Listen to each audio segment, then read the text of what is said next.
Boa noite a todos. É com alegria que nós damos início a mais um estudo da nossa casa, Centro Espírita Luz e Verdade. Hoje com um desafio, que é falar sobre Francisco de Assis e a renovação da humanidade. E desde já nós damos as boas-vindas a todos que aqui se encontram conosco. Convidamos para, após o estudo, aqueles que tiverem interesse de participar do grupo de iniciação ao Espiritismo, que são alguns temas básicos, né, da doutrina espírita, para quem ainda não está acostumado, não conhece muito a doutrina e tem interesse, basta entrar na página do CELV e acessar o link que está lá, que vai ser direcionado para a sala, tá bom?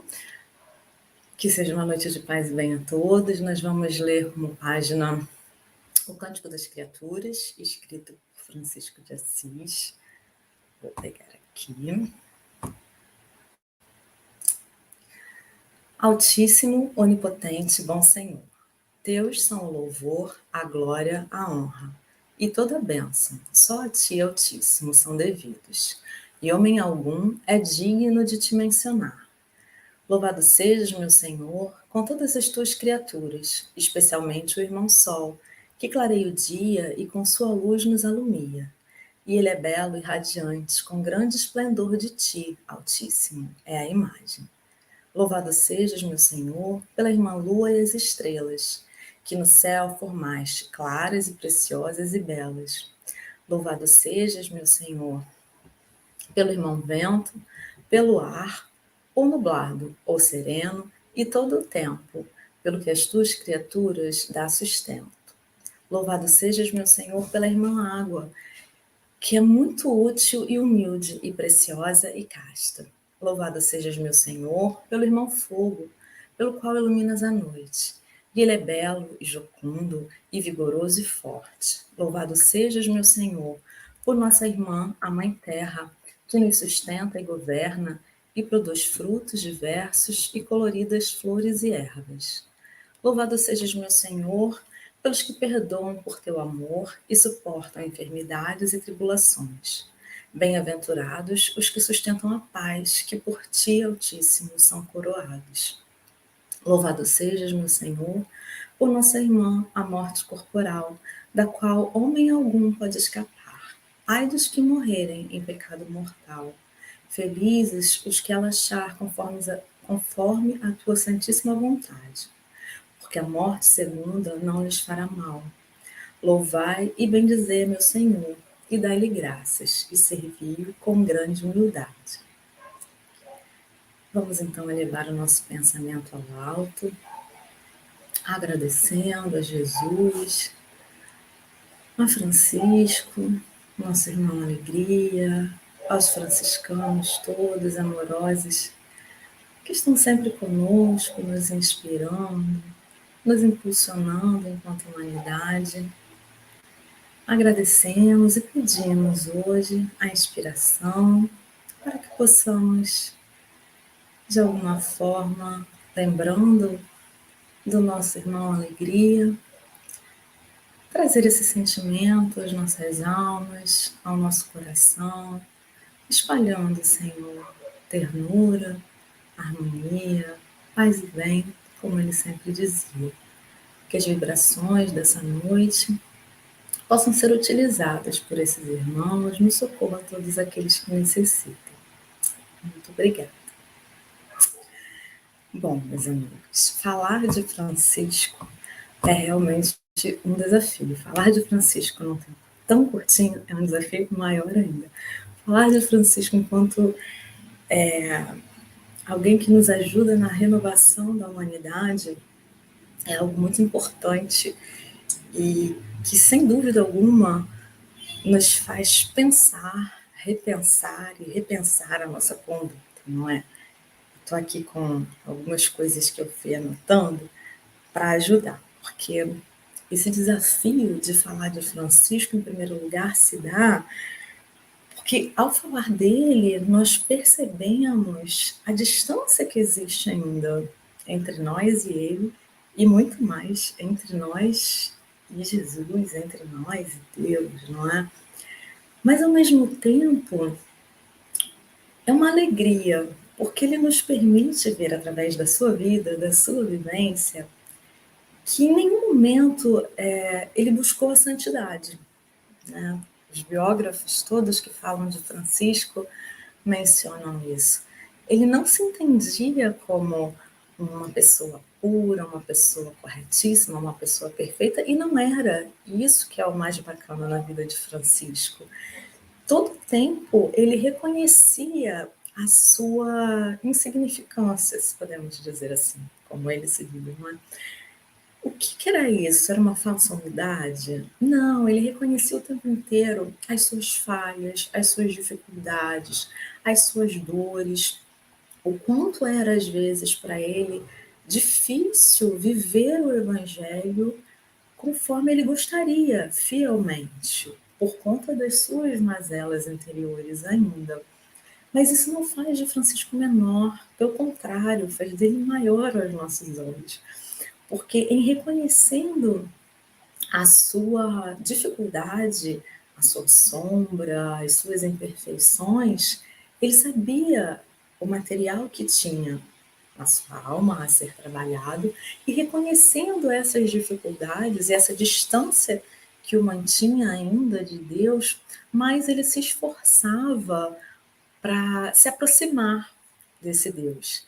Isso nos inspira, porque nós conseguimos reconhecer também as nossas limitações, as nossas dificuldades, o quanto nós gostaríamos de fazer o bem e ainda não conseguimos, o quanto nós gostaríamos de evitar alguns comportamentos que temos, que já sabemos que não são saudáveis, que não são bons para nós, sejam comportamentos ligados à nossa vida física, material, ou à nossa vida espiritual, gostaríamos de nos libertar desses comportamentos e ainda assim nos vinculamos a eles com dificuldade. Isso nos faz perceber que, como Francisco, temos a possibilidade de ir nos aproximando de Deus, porque ao reconhecer a nossa fragilidade, mais suscetíveis nos tornamos à influência, à condução de Deus, dos bons espíritos. Então, só por aí, esse início da vida de Francisco, como um homem como nós, não é? Que tinha suas dificuldades, vivia no mundo como nós vivemos, não é? Nós já somos inspirados para a nossa renovação. Eu vou continuar aqui. Ele nasce em Assis, num contexto de guerras, né? Muitas guerras entre a igreja e o império, que à época era assim que se dividia, né? Eram dois polos de dominação, naquele momento na Idade Média. Francisco nasce por volta de 1190 alguma coisa, não sabemos exatamente, porque naquela época a gente não fazia registro de nascimento como a gente faz hoje, né? Então a gente sabe que foi naquele período, a gente sabe exatamente o dia que ele desencarnou, mas a gente não sabe o dia que ele nasceu. Sabe-se que foi por volta de 1190 e poucos, porque ele viveu 40 e poucos aninhos, 44, 46, se não me engano. E num momento, né, difícil para a história da humanidade, num momento de guerras entre esses dois polos, não é, que brigavam entre si, a igreja, o papa e o imperador, brigavam entre si, brigavam e disputavam terras, disputavam pessoas, e numa dessas disputas, não é, a cidade de Assis foi alvo dessa disputa, e toda a cidade, todos os jovens, todas as pessoas que tinham força foram convidadas a erguer o muro de Assis para defender a cidade, aquele muro que nós ainda vemos hoje na cidade de Assis, aqueles que já puderam ir, né, visitá-la. E acredita-se, né, os biógrafos falam que essa construção do muro que cerca a cidade de Assis teria sido onde Francisco aprendeu as informações mínimas, né, essenciais, para poder mais tarde dar seguimento à sua obra como reformador das igrejas, como nós conhecemos a sua história. Então, tudo tem um sentido e um propósito, né? E nesse momento, assim, era um momento difícil para a história da humanidade, porque estávamos vivendo, né, saindo do regime feudal, havia uma burguesia muito primitiva, né, nascendo, da qual fazia parte o pai de Francisco de Assis, e no meio desse contexto haviam conflitos entre os menores, que eram os pobres, os deserdados, os camponeses, que estavam aliados a essa burguesia nascente contra os maiores, que eram os nobres e os senhores feudais. Então era um clima de conflito aquele em que Francisco vivia.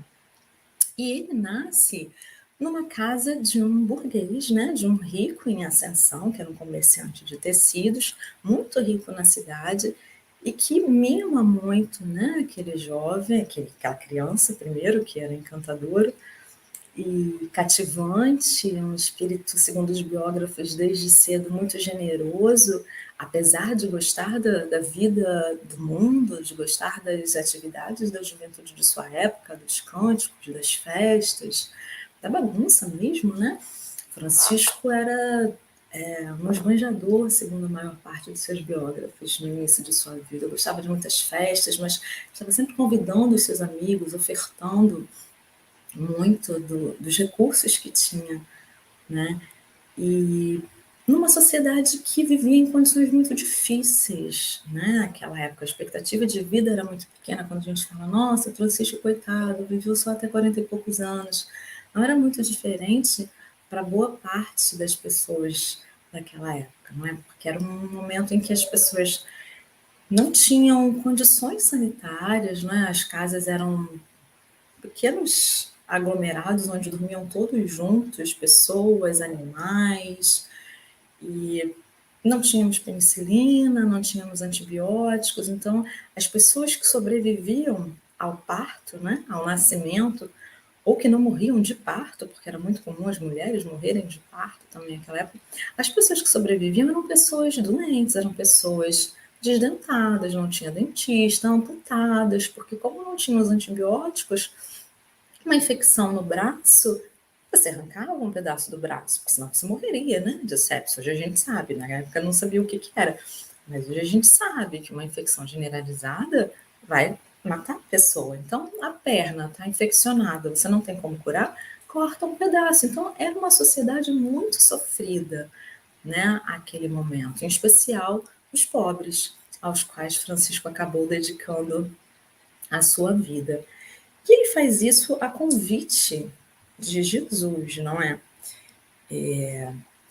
Existia, naquela época, uma concepção da qual da qual Francisco fazia parte, não é? Francisco era um homem medieval inserido na cultura, no contexto medieval. Então, Jesus era visto como Deus naquele momento. E ainda o é hoje, não é? Para os católicos, para os evangélicos.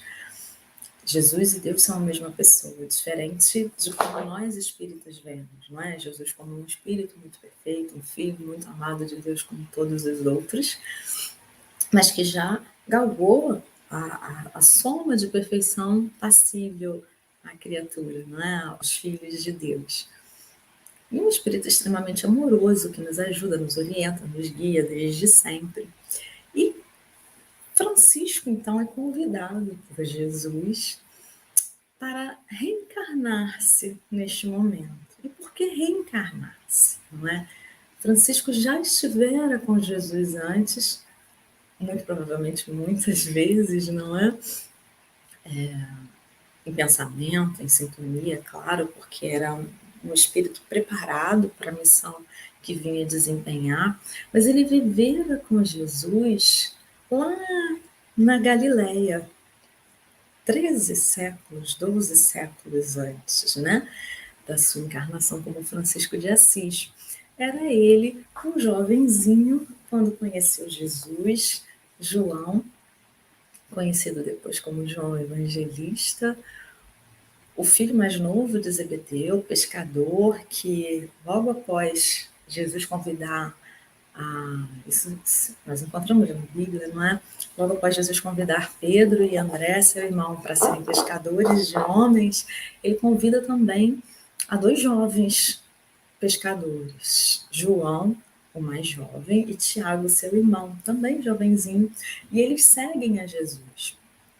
Imaginem, não é? O que seria, João era quase um menino ainda, era muito jovenzinho, né? Viver ao lado de Jesus, ouvindo os ensinamentos de Jesus, mergulhado naquele oceano de amor que era Jesus, de ternura, de bondade, de compreensão. Ele aprendeu com Jesus, João passa a posteridade como discípulo amado, não é? Não que Jesus não amasse a todos os outros, evidentemente, mas João era aquele jovenzinho que esteve todo o tempo junto com Jesus, que em nenhum momento se afastou dele, que sorveu dos seus ensinamentos, que candidamente, como uma criança, ouve os ensinamentos, como a gente ouve, né, do pai, da mãe, quando é muito jovenzinho, acredita em tudo como verdade, não é? Que os pais falam para uma criança no início da vida, né? É verdade absoluta. Então, João estava ali perante Jesus, ouvindo, aprendendo, e não se separou dele em nenhum momento. João foi o único discípulo que esteve com Jesus ao lado da cruz, não é?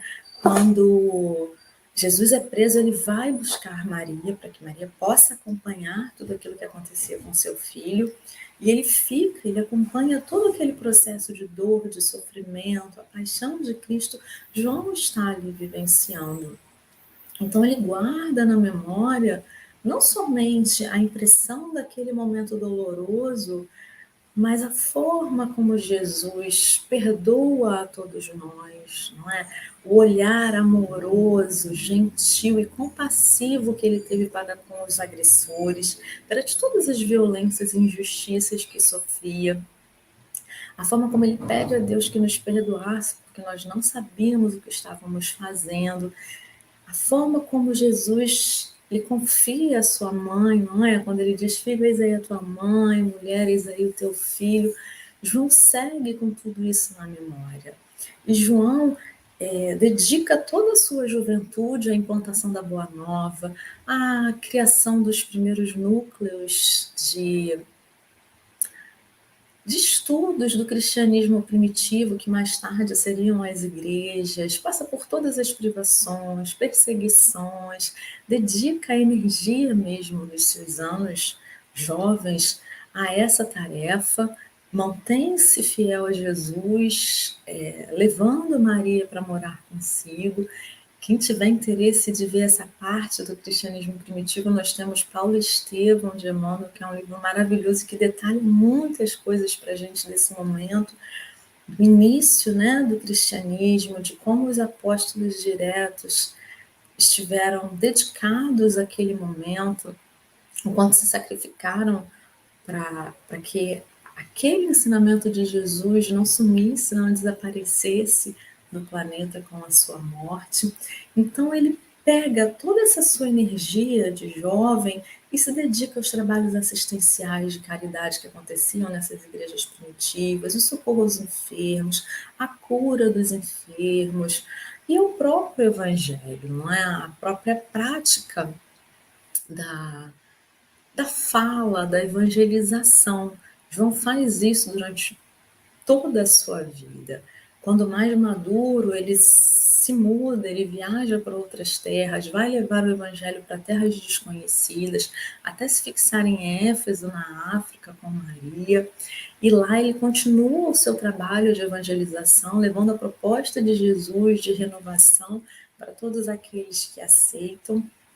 E quando já mais velho, ele escreve o seu evangelho, um evangelho completamente diferente dos outros, que nos apresenta o Cristo cósmico, que era o início, o verbo, que esteve desde sempre na criação desse planeta, não é? E depois ele escreve as suas epístolas, mais velhinho ainda, ele escreve para nós as visões que tem como médium que era, da transição que aconteceria no planeta, no Apocalipse, não é? Então, toda uma vida dedicada ao amor, ao Evangelho, à implantação da boa nova trazida por Jesus, do reino dos céus no coração dos homens. Só que Jesus havia nos avisado que, de alguma forma, nós distorceríamos isso, não é? E chega um momento, lá, 800 anos atrás, que Jesus convoca o seu discípulo amado, e ele reencarna-se em Assis como Giovanni. Foi o nome que a mãe deu a ele. Interessante, os biógrafos relatam que o parto de Francisco foi um parto muito difícil.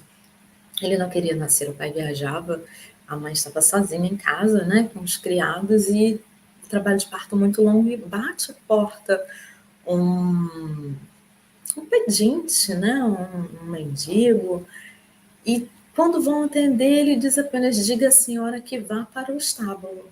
O menino não nascerá se não for para lá. Acham estranho, mas falam para ela, e a Pica era muito religiosa, a mãe de Francisco, e ela fala, então, para o estábulo. Chegando ao estábulo, a criança nasce. Né? A primeira semelhança da vida de Francisco com a vida de Jesus. Francisco tem por objetivo na sua vida, o Francisco, a partir do momento, né, do início de sua conversão, ele se decide a seguir fielmente ao exemplo de Jesus, viver o Evangelho na sua mais pura integridade. E nós começamos a ver que as semelhanças de vida para que ele se tornasse quase que uma imitação do Cristo, como dizem algumas pessoas, não é? O espírito que mais se aproximou do, do nosso Jesus foi Francisco. Então, já no nascimento surgem as primeiras semelhanças. E Francisco cresce com uma alegria, com amor, muito mimado, como dissemos, e ele, embora rico, tinha sonhos de nobreza. Ele queria ser nobre, porque havia uma distinção entre os ricos e os nobres. De certa forma, por mais dinheiro que se tivesse, um burguês, ele era olhado pelos nobres meio de lado, como se fosse uma pessoa menor. E Francisco tinha ambições cavalheirescas. Francisco foi muito influenciado também pelas obras do rei Arthur e seus cavaleiros, os códigos de honra, não é, dos cavaleiros influenciaram muito Francisco. A honestidade, a correção, a proteção aos menores, aos mais fracos, a liberalidade, a cortesia, eram princípios que Francisco esposava desde muito cedo e que veio a praticar também na sua vida apostólica. Então, ele quer ser cavaleiro. E na primeira tentativa, ele é preso. Numa das primeiras batalhas entre a cidade vizinha, Perugia, ele é preso e fica 1 ano na prisão. E a prisão naquela época, hoje já não é interessante, né? Não é um lugar agradável de se ficar. Naquela época, a prisão era uma masmorra úmida, infestada de ratos, cuja alimentação consistia numa pequena ração de pão e água. Francisco, que não era de constituição física muito forte, passou 1 ano nessa prisão. Mantinha a sua alegria, a sua jovialidade. Dizem alguns biógrafos que cantava na prisão, irritando alguns dos companheiros, não é, que estavam ali há quase 1 ano naquela situação, e Francisco feliz cantando. Algumas das pessoas ficavam irritadas com essa alegria que não ia embora nunca. Mas, ao mesmo tempo, ele cativava também as pessoas. Mas, após 1 ano, ele acabou adoecendo, contraiu a malária. E, por intervenção de amigos poderosos e dos recursos financeiros que tinha seu pai, ele consegue, através do pagamento de fiança, ser libertado. Ele volta para casa e fica mais 1 ano doente, enfermo mesmo, tratando as crises da malária, as febres recorrentes, as dificuldades todas. Não existia medicação para malária naquela época. Ele vive com a malária o resto da sua vida, não é? Vira e mexe. Ele tinha uma agudização dos sintomas, não é? Voltavam as febres, os sintomas hepáticos. Ele, quando desencarna, tinha um abdômen gigantesco por conta das complicações da malária, problemas de fígado, problemas de estômago, que foram, de certa forma, também acentuados pelo rigor excessivo a que ele se mantinha, não é? Os jejuns, aquela coisa toda que nós conhecemos. Mas ele passa esse ano adoecido. E dizem algumas pessoas, alguns dos escritores, dos pesquisadores de sua vida, que foi 1 ano de melancolia, que foi 1 ano Algumas pessoas afirmam que de depressão, e mais tarde, ao final de sua vida, ele vai ter um outro período também de depressão, mais adiante.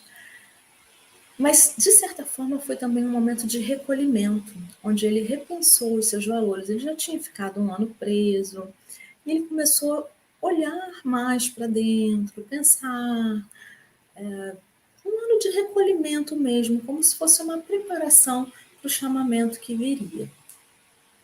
Ele se recupera após esse um ano e volta à sua vida, mas não era com a mesma alegria que ele encontrava as festividades às quais ele estava acostumado antes. Ele saía com os amigos, mas já não era o mesmo. Os amigos ficavam, ih, Francisco, tá estranho, tá apaixonado. Aí um dia, numa inspiração, ele diz, eu estou apaixonado e vou me casar. E fica, todo mundo vai se casar? Ele, vou com a dama mais nobre e que ninguém jamais foi capaz de cortejar. E as pessoas ficam, mas quem é essa dama, né? E ele fala, dama pobreza. Ninguém entende nada. Como assim? Começam a pensar que ele estava um pouco louco. E ele, firme naquele propósito, muito melancólico ainda, mas surge a possibilidade de uma cruzada. Alguns nobres de Assis se organizavam para uma das cruzadas que o Papa Inocêncio organizava, e Francisco pensou, minha chance de ser cavaleiro, vou lá. E o pai preparou uma armadura maravilhosa para ele, coisa e tal, e ele foi. Só que, às vésperas da partida, que era uma celebração nas cidades, né? Os cavaleiros indo para as cruzadas, era uma coisa muito nobre naquela época. Os cavaleiros eram muito respeitados por isso, né? A conquista da Terra Santa. E Francisco tem um sonho. Ele sonha com um castelo muito bonito, cheio de armas, de escudos. E nesse castelo tinham muitas coisas valiosas, uma bela jovem. E aí Francisco pergunta, nossa, que lugar maravilhoso, mas a quem pertence isso? E uma voz responde para ele no sonho, é tudo seu, tudo pertence a você, Francisco. Essa será sua esposa, esse será seu castelo, seus escudos, suas armas, suas lanças. E ele acorda imaginando que aquele sonho era assim o prenúncio, né? Um vaticínio de que a sua ida para as cruzadas seria realmente uma coisa muito boa, que ele voltaria um nobre, um cavaleiro. E ele sai muito animado.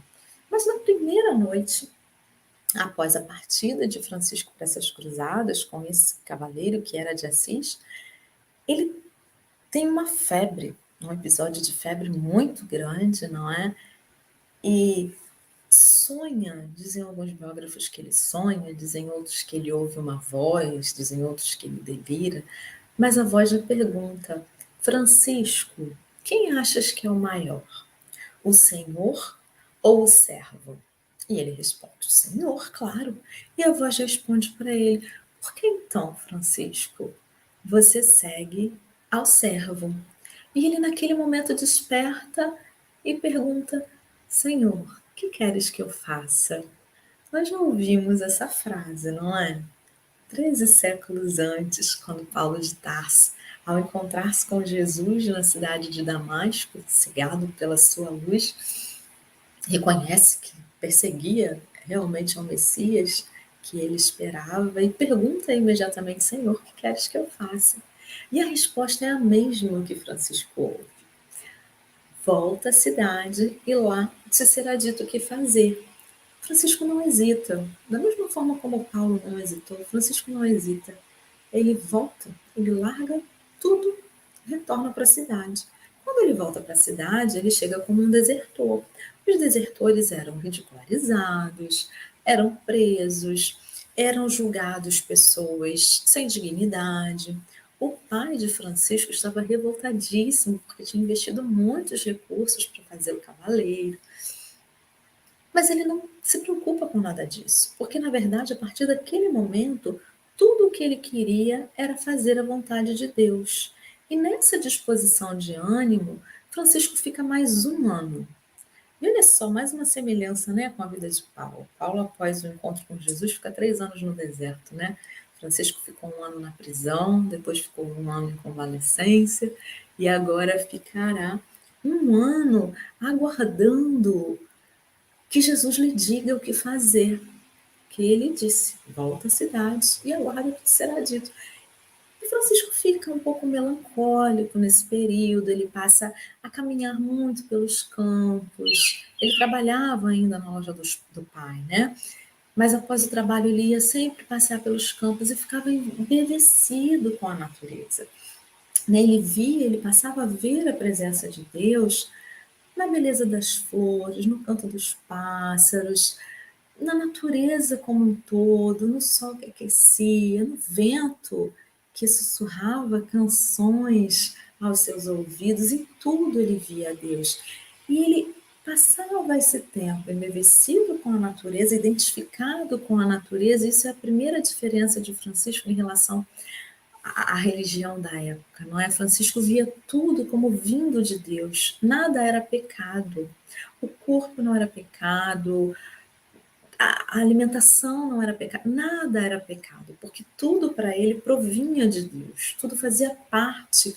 Então, Francisco é um homem que, embora um homem medieval, ele estava temporalmente na Idade Média, mas a sua mente estava muito à frente, talvez à frente da nossa mente ainda, não é? No sentido em que via tudo conectado, tudo ligado a Deus. E ele, que antes pensava na guerra, queria ser cavaleiro, agora começa a perceber que não faz sentido, porque Deus, sendo o Criador, o Pai de tudo e de todos, todos eram iguais. Ele passa a desejar a paz, a ansiar pela paz. E ele ora muito pedindo a Deus que lhe diga o que fazer. Até que um dia, caminhando pelos campos, ele entra na igreja de São Damião, que era uma igreja muito pequenininha, muitos defeitinhos, teto caindo, parede rachando, mas ele se sentia muito confortável naquela igreja, ele sempre ia até ali para orar. E um dia ele estava lá orando diante do crucifixo de São Damião, que era um crucifixo diferente. Olha que interessante até isso, não é? O crucifixo que estava na igreja de São Damião era um Cristo, uma pintura bizantina. Não era um Cristo crucificado com coroa de espinhos, com sangue, com lágrimas. Era um Cristo, o crucifixo era chamado do Cristo triunfante. Ele estava de braços abertos, como na cruz, mas atrás via-se um caixão vazio. Era o Cristo triunfante que vencia a morte. Precisa beber só um golinho de água. E esse Cristo estava de olhos abertos, diferente da maioria dos crucifixos que nós ainda vemos hoje nas igrejas, né? Que é aquele Jesus sofrido, de olho fechado, com a coroa de espinhos.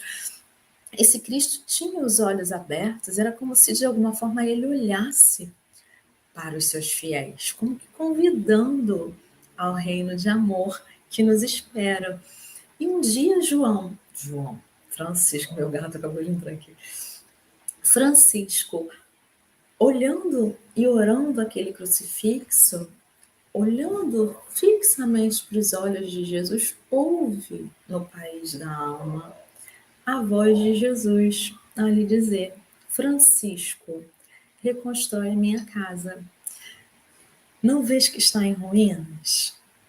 E Francisco olha aquela igrejinha toda precisando de reparos mesmo e fica muito feliz, porque ele fala: meu Deus, finalmente eu descobri qual é a minha missão. E olha que interessante, porque quando Francisco ouve o chamado do crucifixo de São Damião, ele pensa no quão grande é o amor de Deus. Isso faz toda a diferença na vida dele, porque ele, um pecador que tinha querido ir à guerra, que gastava dinheiro, que não era tão piedoso, tão caridoso como preconizava o Evangelho, é acolhido por Jesus. Jesus olha para ele e chama e pede que ele reconstrua a sua casa. Então ele se sente tão amado, tão acolhido por Jesus. E aí nós pensamos que é o mesmo Espírito que viveu antes com Jesus, quando era João Evangelista, e que via o quanto Jesus acolhia a todos, independente do seu passado, de terem feito coisas erradas ou não. Esse amor, esse acolhimento de Jesus é sentido e é guardado por João, e quando ele volta como Francisco, ele sente isso novamente. E ele passa todos os dias, a partir daí, nessa mesma disposição que tinha Jesus.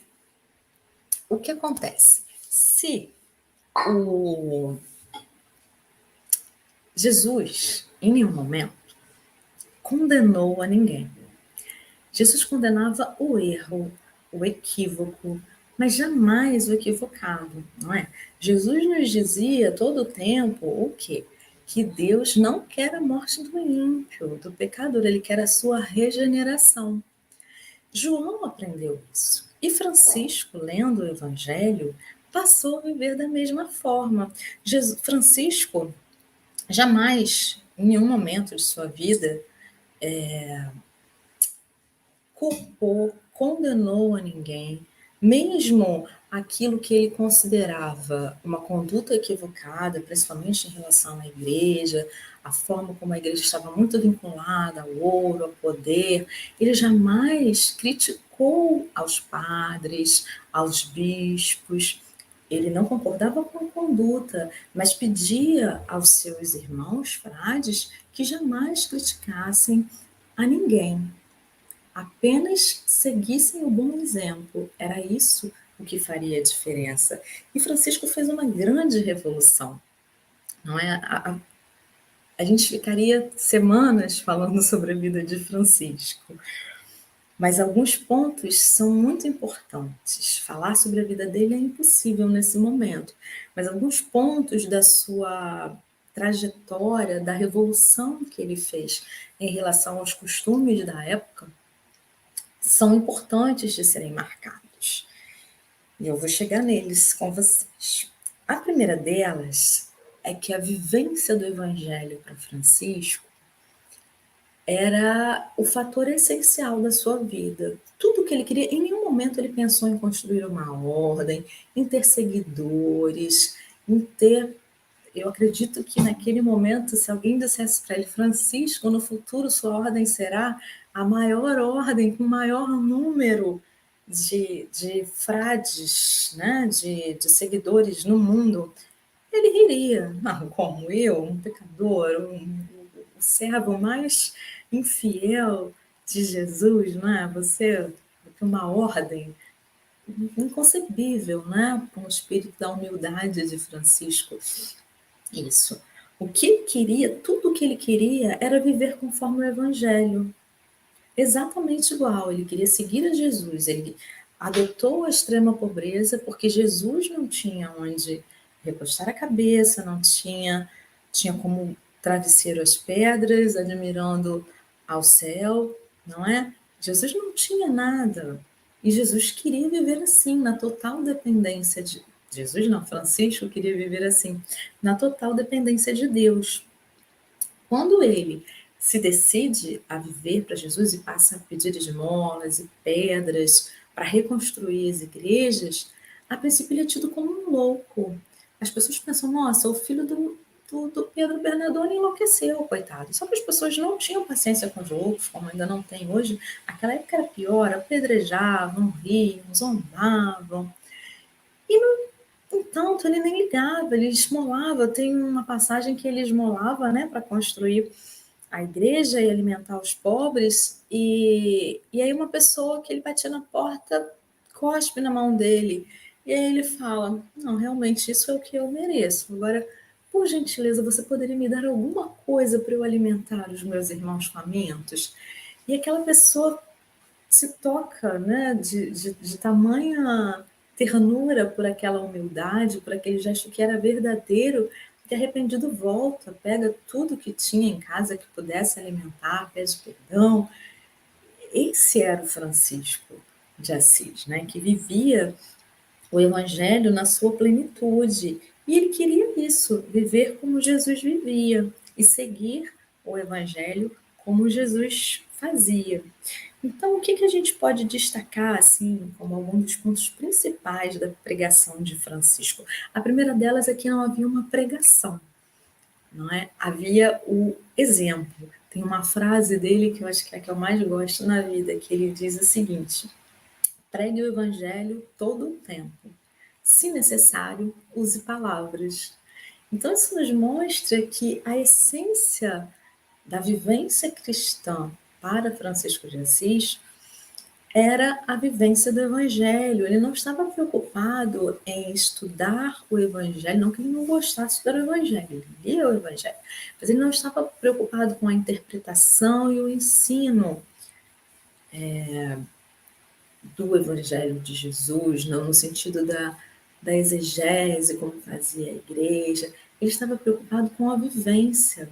Houve um episódio em que uma senhora faminta, enferma, procura os irmãos franciscanos pedindo ajuda, e naquele dia eles não tinham nada, porque uma outra característica, eles trabalhavam para se manter, não é? Era uma ordem que não dependia da igreja, dos fiéis. Eles trabalhavam durante o dia para ganhar o seu alimento, e o que eles ganhavam, eles compartilhavam com aqueles mais necessitados. Então, nesse dia, eles não tinham nada para dar a essa senhora. E Francisco, muito penalizado, ele fala: irmão, vai ali, pega o nosso evangelho e dá para essa senhora, porque ela vai vender. Naquela época os livros eram muito caros, né? Eram copiados à mão. Então, um exemplar, eles tinham um só para todos os irmãos. Um exemplar do evangelho era caríssimo, valia muito. E aí ele fala: dá para ela. E aí o irmão fala: ué, para que ela se alimente do evangelho, pai Francisco? Ele: não, não, para que ela venda e compre o alimento e as medicações para o restabelecimento da sua saúde. E aí esse irmão, ele fala: mas pai Francisco, não seria um pecado contra Deus, não é? Nós vamos nos desfazer da Bíblia. E aí ele fala: não, eu acho que Deus vai ficar mais feliz se nós dermos o evangelho para ela e que ela venda e faça um bom proveito para sua recuperação, do que se nós o mantivermos aqui para o nosso estudo, mas não conseguirmos vivenciar os seus ensinamentos. Esse era Francisco, é algo assim muito além, né, do que nós estamos ainda. Então essa é a primeira diferença, era a vivência absoluta do Evangelho. A segunda coisa que eu acho muito importante, né, era essa necessidade de identificação que Francisco tinha com Jesus. E ele passa a ver o rosto de Jesus nos injustiçados, nos nancenianos, que eram os leprosos, né, da época, e naquela época os leprosos eles apodreciam em vida realmente, eram segregados da sociedade, e ele tinha uma dificuldade enorme com os leprosos, todos corriam dos leprosos, não é? E em determinado momento ele encontra um leproso e ele beija, ele dá uma esmola assim mais para se livrar, né?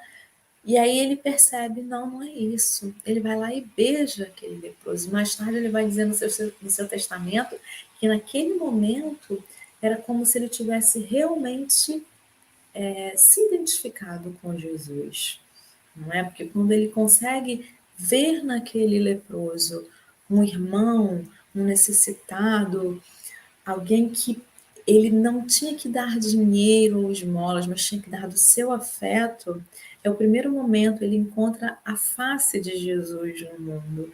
Diz ele no seu testamento que naquele momento o que era antes amargo para ele se tornou doce. E assim ele segue, ele passa a viver quando deixa a casa do pai, né? Aquele episódio que todo mundo conhece, que ele entrega as roupas, coisa e tal. Ele vai viver com os jancenianos, cuidando, e durante toda a sua vida ele se dedica muito ao cuidado dos jancenianos.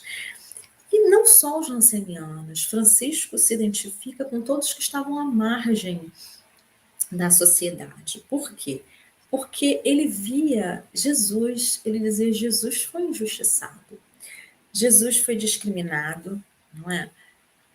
Ouviu-se dizer de Jesus, mas pode vir alguma coisa boa de Nazaré? Um dos discípulos falou isso quando Pedro falou que tinham conhecido o Messias, que vinha de Nazaré. Aí acho que foi Filipe ou Natanael, não lembro. Ele estava embaixo de uma árvore e ele fala: "Ué, mas coisa boa vem de Nazaré?" Então Jesus sofreu discriminação. Jesus foi desacreditado, e seus irmãos não acreditavam nele. Jesus foi incompreendido. Os religiosos da época perseguiram Jesus, tramaram contra a sua vida, porque não entendiam a sua mensagem. Jesus contou com o descaso das autoridades, não é? Jesus foi julgado num julgamento que não foi correto, então ele sofreu as injustiças que nós vemos hoje, tantas pessoas sofrerem. Jesus foi preso, foi torturado, teve como sentença a pior morte que se dava ao pior criminoso, que era a morte na cruz, uma morte injusta, uma sentença injusta. Não teve defesa. Jesus não contou com a justiça. Pôncio Pilatos, que poderia agir de forma justa, optou por lavar as mãos, não é? Mesmo sabendo que condenava um inocente. Então Jesus foi incompreendido, foi discriminado, foi torturado.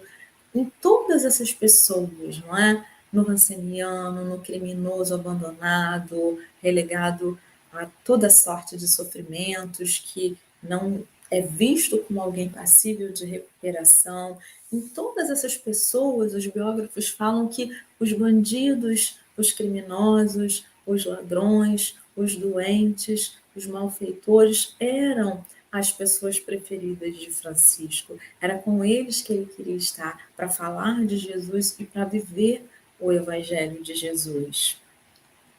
Francisco era amoroso e, como Jesus, não condenava as pessoas, condenava ao erro, criticava e tentava modificar aquilo que estava errado, equivocado, mas jamais as pessoas. Francisco tira Jesus da cruz e devolve à humanidade, porque naquele momento a missa era lida em latim, ninguém tinha acesso a latim. As pessoas muito ricas tinham alguma instrução, aprendiam a ler e escrever, né, através da Bíblia e fazer algumas continhas de álgebra, que Francisco teve essa oportunidade por ser filho de um rico, mas a população não sabia latim. E as missas eram rezadas em latim.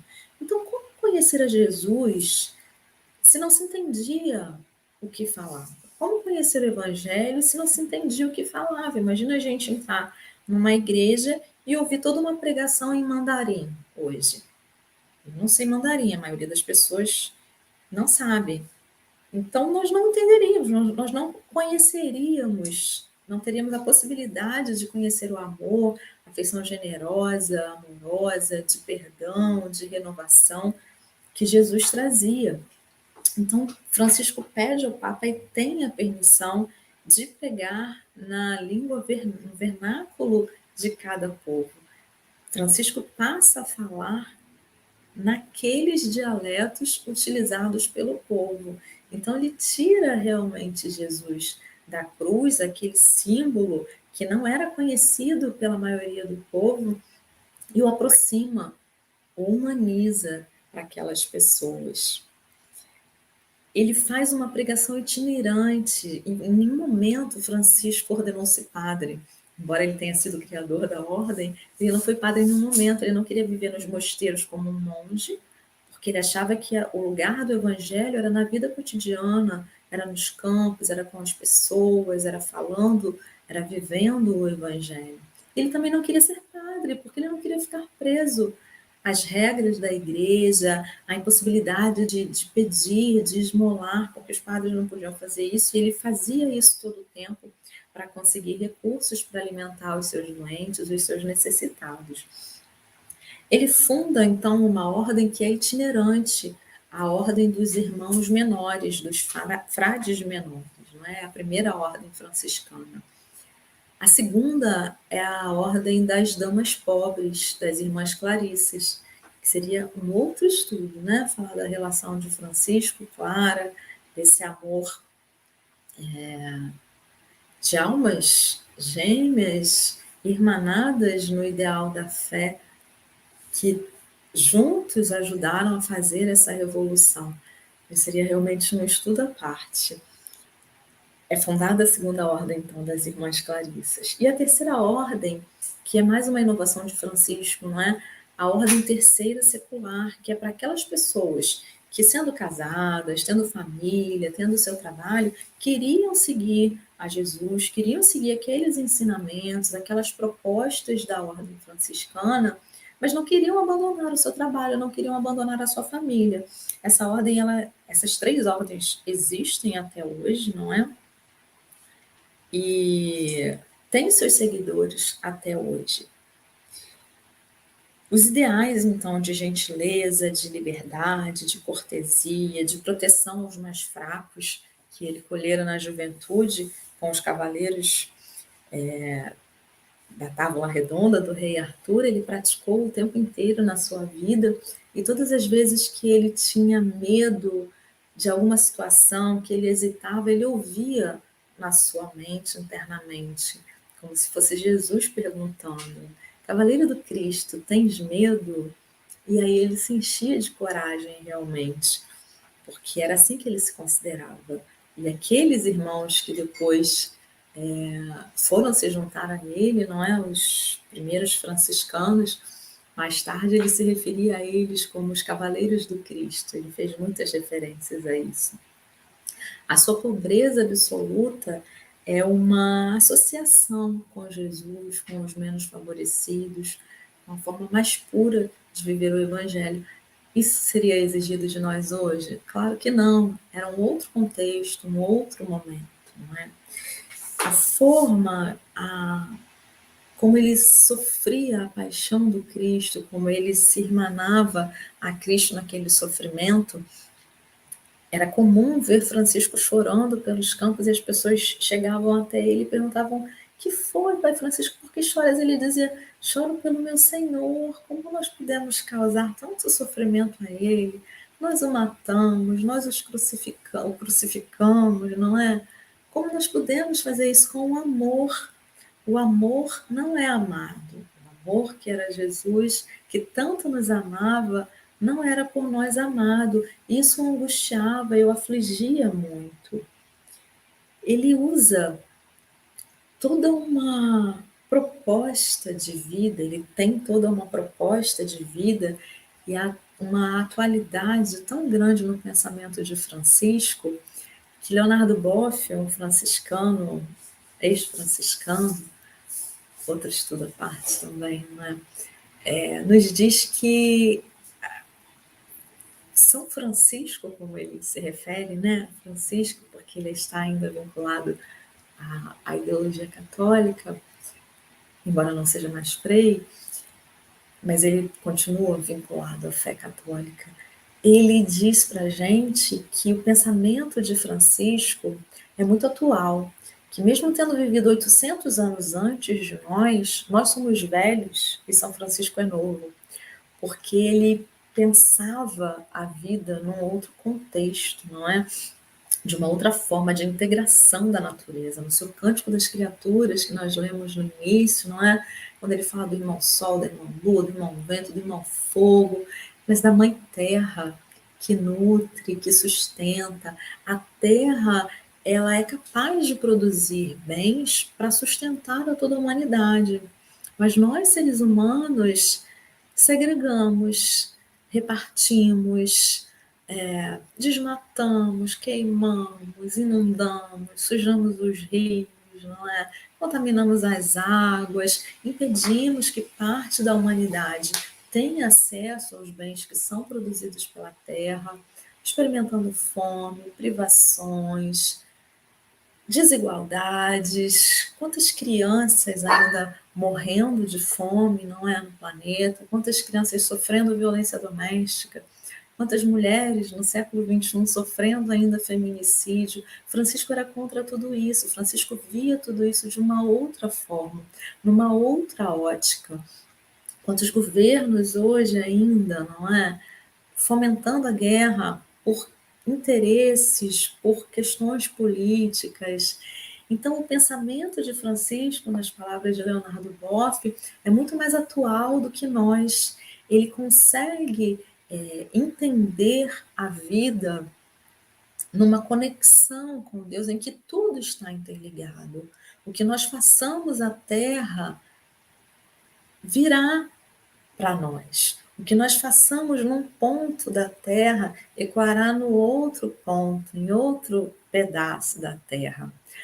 Nós invadimos a natureza, nós não respeitamos os animais, nós acabamos com espécies porque seus dentes são valiosos, porque seu óleo, sua pele é valiosa, não é? Nós entramos nos espaços da natureza sem respeitar os ciclos de vida que ali se encontram, que é a pandemia de coronavírus, senão uma resposta, não é, da própria natureza, da própria terra, a nos dizer que nós invadimos determinados espaços que eram pertinentes aos vírus, nós fomos invadindo, fomos destruindo, fomos gerando caos em tantos lugares, não é? Como se fosse, de certa forma, um grito da terra dizendo, olha, se vocês não pararem, né, não vai ter chance de sobrevivência para ninguém, nem para vocês, nem para as outras espécies. E isso estava implícito no pensamento de Francisco. Então é necessário hoje, mais do que antes, talvez, nós termos em mente os ensinamentos, a vivência de Francisco e essa visão de todo, de integração que ele tinha, para que nós possamos sobreviver enquanto humanidade, não é mesmo? E há um livro de Joana de Ângeles, que eu não me lembro agora o nome, que há um capítulo que ela fala, volta, Pai Francisco, volta para a tua porciúncula, hoje transformada na terra inteira, que precisa da tua orientação, que precisa da tua ajuda. E ele está voltando, não é?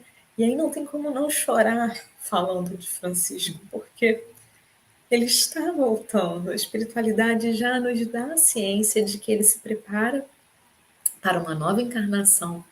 Como João Evangelista no Apocalipse, ele previu as transformações, as dificuldades que passaríamos, mas que seriam necessárias à nossa renovação. E esse espírito preparado, amadurecido, que conviveu com Jesus, que implantou as bases do cristianismo na Terra nos primeiros séculos, no primeiro século do cristianismo, que volta, não é, 800 anos atrás, esteve aqui novamente para ajudar Jesus a resgatar os seus ensinamentos que estavam esquecidos. Ele voltará em breve e já está mobilizando, não é? Filomena de Miranda fala no livro Transição Planetária que Francisco de Assis é um dos espíritos que está coordenando um projeto de renovação da humanidade, que está organizando um grupo de mais de 10.000 espíritos ligados à arte que ele tanto se utilizou enquanto Francisco, ele cantava, ele dramatizava, ele encantava a todos. Ele se utilizava da arte para sensibilizar e evangelizar. Então, mais de 10.000 espíritos ligados à arte, espíritos mais elevados que nós, para nos sensibilizar e tentar aquilo que a ciência não conseguiu, nos trazer de volta à nossa humanidade. Então, Francisco está coordenando essa equipe, nós vemos em vários livros, não é? Do movimento espírita, preces de Francisco, menções a Francisco, a presença de Francisco nos dois últimos livros, né, de Filomena falando sobre a transição planetária, Francisco presente, fazendo orações, coordenando esses trabalhos, junto com Jesus e os espíritos que estão nos auxiliando nesses momentos de transformação e de renovação da humanidade. Essa ideia que Jesus nos trouxe, que Deus não queria a nossa morte, não queria a aniquilação daquele que erra, não é? que nós temos a oportunidade de nos regenerar, de nos modificar. Francisco vivenciou isso como João, como Francisco, e certamente está voltando para impulsionar essa transformação e a vivência, mais uma vez, do amor cristão, do amor em movimento, porque para Francisco não existe força maior e mais poderosa do que o amor. Isso ele aprendeu com Jesus, com certeza. E é melhor a gente parar, porque eu não consigo parar de chorar. Que a gente possa, então, pensar com Francisco, com Jesus, imaginar Jesus falando mais uma vez para Francisco, não é? Francisco, repara a minha casa. Agora não é mais a igreja, não é mais o pensamento de um século. Não são pequenas igrejas, não são organizações, não são revoluções dentro de uma concepção religiosa. A casa que precisa ser reparada é a casa coletiva, é a nossa mãe terra, que necessita da nossa ajuda para essa transformação, é a nossa casa interior, a casa que precisa ser reparada, a igreja que precisa ser reparada, é a que está no nosso coração. Que possamos, nesses momentos, então, elevar o nosso pensamento a esse Espírito maravilhoso, cooperador do Cristo, cooperador da nossa humanidade terrena, e dizer: volta, volta, Pai Francisco, vem nos ajudar a compreender melhor o Evangelho,